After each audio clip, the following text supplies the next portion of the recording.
Hello everybody, this is Tim here again for another video, this time for Creature Commandos by James Gunn. I figured why not do this one since it is technically, at least according to James Gunn, part of the new DCU, new reboot franchise that he's doing of the DCEU, DC Shared Universe. So I figured if that's true, I guess I kind of have to do it since I'm a completist. So, as far as like the Creature Commando show goes, this is pretty much just James Gunn doing James Gunn again. And it doesn't have to necessarily be a bad thing. I mean, James Gunn is going to be James Gunn, which is kind of why I'm interested in Superman, because I want to see him do something different, tackle something different. With this, it is pretty much just Suicide Squad Part 3, really. It really is. Like, you could just watch Suicide Squad, then The Suicide Squad, his film, and then this, and this could just be like a trilogy of Suicide Squad movies. Creature Commandos is really just Suicide Squad. Just the same concept again, just with even more, like, D-list characters. Which is what James Gunn loves to do. He loves, like, D-list, like Howard the Duck type shit characters who are just like hardly featured in anything. He loves to just take them and give them the limelight and write them in a way to where you can connect with them humanly on a human level. He did the same thing with the Guardians of the Galaxy. Even though that worked to like diminishing returns in those films, the first one is easily the best, which I honestly think the first one is like a masterpiece. That second one, I thought it was like good to like pretty good, but definitely was a step down. And then the third one I thought was the weakest of the three, but still good. This right here, this is good. This is not great for a season of a show, but this is good. This is easily a solid 3 out of 4. This was good. It's just more of the same of James Gunn doing his thing again. Like I said, which is fine because he does it well. He still does it well here. But this is easily, it is starting to wear thin because it is kind of the same shit again at the same time. And just also at the same time, it's just not great in general because there are some obvious flaws here. But at the same time, this is still good. This is easily a 3 out of 4. This was good. You get the characters. You get the Weasel back, who was also in The Suicide Squad. Which, what they're kind of doing is like cherry picking elements of the DCEU that they want to keep as somewhat canon to the DCU, is basically what they're doing. So kind of a soft reboot that just cherry picks certain elements. And you got like this queen chick or whatever, or princess, who is being attacked or invaded by this sorceress who is like, I believe, from like the Amazon island. And she's trying to destroy it. So the government like gets together this band of rogue misfits, aka the Suicide Squad. I'm sorry, Creature Commandos. You get the return of the Weasel, which I did like. You find out one episode that he wasn't even guilty of his crime, which is supposedly killing children. He actually tried to save the children, and they actually just burnt and died in a fire by pure accident. He just got blamed for it because he's a freakish looking weasel creature. So yeah, I did like how we did get backstory for most of the characters and things like that of the team and everything, like Dr. Phosphorus and everything. You find out he was like working with some shady people, even though he was trying to do some good, and they threw him into like this chamber and it transformed him into like this skeleton creature or whatever, who does actually remind me of Atomic Skull. They're kind of very similar in powers and what they, their look.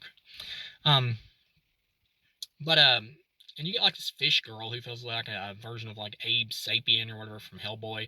And then you get this character called the Bride, which is supposed to be like the bride of Frankenstein.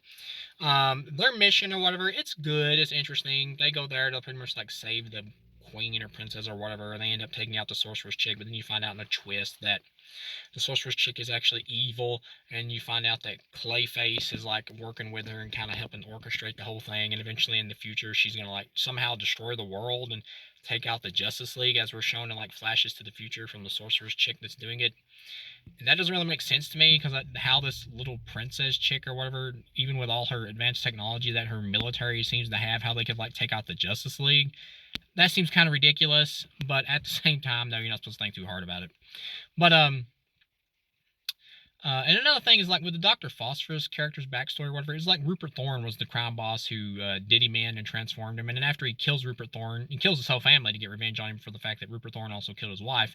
After that, he just decides to, like, become evil and take over, like, Rupert Thorne's, like, organizations and everything and all his crime syndicate. It's like, well, why would he do that? Wouldn't he want to, like, destroy everything that Rupert Thorne ever built, including his crime syndicate? That doesn't really make sense. And he ended up getting took out by Batman. Which you only see like a glimpse of, but you get the idea. Other characters, you get the father of like Rick Flag, I believe. He's voiced by Joe or John Berthenol or Bertha. I forgot the actor's name. He was recently in that werewolf movie or whatever. You'll know him. He's in the sequels to Skyline. Joe Bernthal, maybe that's it. I'm not sure. But he is good as like a B movie action type guy, and he does good voice work here for the character. Another thing is like the Bride of Frankenstein, who you see flashbacks to, where she was like pretty much built for Frankenstein by Dr. Frankenstein. Um, well, he's really not called Frankenstein. He's just really called the creature or the monster. The doctor's name is actually Frankenstein, but whatever. But she fell in love with the doctor instead of the Frankenstein monster, and the Frankenstein monster retaliated by killing him. And the Frankenstein monster is pretty much like a moron. He's just obsessed with her. He doesn't understand love or anything. He has like the mind of a pathetic, mentally retarded child, and just keeps chasing after her or whatever. And because he's basically like immortal, because she never does like enough damage to him to completely take him out, he just chases after her through the decades or whatever. And he's still kind of after her in present time. And by the end of it, when after he's chased after her for like the whole season, he just shows up and kind of gets like shot down like once or twice, and then he just falls down, and you think he's dead, but then he does actually pop back up in a post-credit scene to signify that he is still alive and that he could possibly return. Like, that felt completely pointless. Like, his character being here and being after her and everything, it really led to nothing, to nowhere. And it really feels like he's really just put in there just so when if they eventually get to like some kind of spinoff with the Bride, or she appears in live action and he shows up, you can be like, he was set up. There he is. It's like, that's really the only reason he's here, because he really amounts to nothing. But the voice work for him is good, and the character has some humorous lines because he's so stupid he doesn't get the idea that she completely hates him.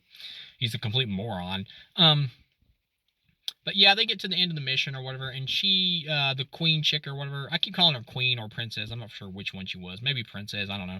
But she's kind of a spoiled rich brat, and she comes on the Rick Flag, which really felt like it was out of like nowhere. But then later on, you find out at the end she did pretty much gave him some ass to sway him to her side so she could try to control him, which kind of does work, because once he finds out she's evil, he's like, no, it can't be. It's not true. She's not evil. We can't kill her for a crime she hasn't even committed yet. And Rick Flag's dad or whatever, he just ends up kind of getting the shit beat out of him by Clayface, and he stays in a hospital for the whole climax. So yeah, he just kind of like gets rode out, and then by the end, the Bride like takes over the group, which I actually thought was kind of like an interesting twist. Like, she gets offered to be like the new leader of the new Creature Commandos crew. And this is also trying to keep like continuity with Peacemaker, because at the end of Peacemaker season 2, Amanda Waller's character was outed by her daughter and everything that she's doing or whatever. So they do mention that. So they're trying to keep some continuity with Peacemaker. Which, yeah, is another James Gunn thing. But once you get to the end or whatever, the Bride decides to like take out the spoiled rich brat because she's randomly like figured everything out. We really don't know how, but it is. I do like the double twist of the rich girl actually truly being evil at the end. I do like that, because they try to make you think she's really not. That it was all just bullshit manipulation by the sorceress who was like working with Clayface or whatever. But then you find out that no, the Clayface actually worked for the princess, and she really is evil. And you get to the end, and the Bride's like figured it all out. Granted, the way she figures it all out and everything, it does seem a bit fast, but or too easy. But it is.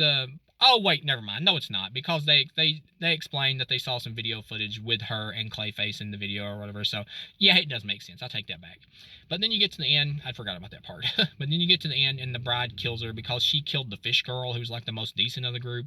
And that was one thing I was confused about, because the fish chick is the most decent of the group. She's not a bad person at all. Why the fuck is she even in prison? We get like a flashback to her origin story where she was like a normal little girl, but she had like some kind of condition, and her dad like transformed her to like this fish type creature so she could live.